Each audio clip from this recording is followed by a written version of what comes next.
манай өвөө чи одоо инхий Сүхөчр гэдэг хүн одоо энэ хажууд энд байж байгаа хүн болохоор манай эмээ болох хүн. За. Тэсэм чи хоёр хошуутай хошуу ноёны Пандэ Вэлийн хошуу гэдэг хошуу ноёны охин баггүй юу? За хошуу ноёны охин. Хошуу ноёны. Танаа өвөөч аваа суудсан юм биш. Тий. Гэхдээ манай энэ өвөөгийн энэ хажууд нь сууж байгаа энэ ээж нь бас хошуу тамгын дарга Догшин Мэргэн гэдэг хүний охин юм байлээ. Ээж нь бас. Удамтай. Тий. Тэгээд зөвхөн би жижигхэн түүх ярихад манай энэ өвөө чинь бас сонио амьдралтай. Ер нь өвгийнхээ тухай жоохон тодруулаад хэлэхэд инхий Сүхөчр гэдэг айлын ганц хүүхэд байхгүй юу? Ганцаар юм шиг айлын ганц хүүхэд гэсэн. Тэгээд тийм бас нэг шинэ санаачлагтай дуу тийм хүн байсан юм билээ. Манай өвгийн тухай их сонио материал байдаг шүү дээ. Оросын Правда сонинд 1954 оны Правда сонинд манай өвгийн тухай нийтлэл гарч ирсэн байдаг байхгүй юу? Тэгэхээр сурвалжлагч тэрүүгээр явсан байж таа. Сурвалжлагч биш. Тэр үед чинь нөгөө Орос Монголын хэл чинь хил гэж нэг юм байгаа мөртлөө яг энийгээр тор юм татсан юм байхгүй байж л дээ. 54 онд анх удаага Оросын зэлийн заставдар цэргийн анги ирээд застав барьсан юм. Тор татчих. Заставын барилга байшингаа барьсан юм байна л да.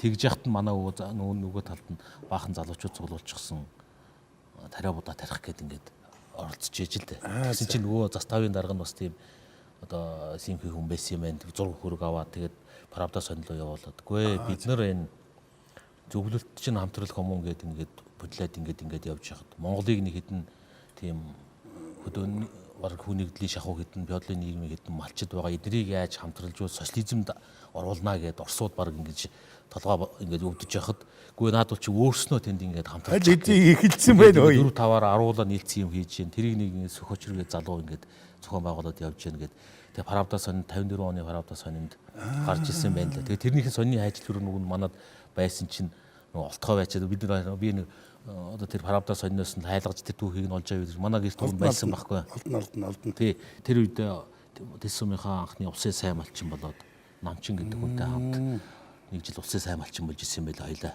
Намчин.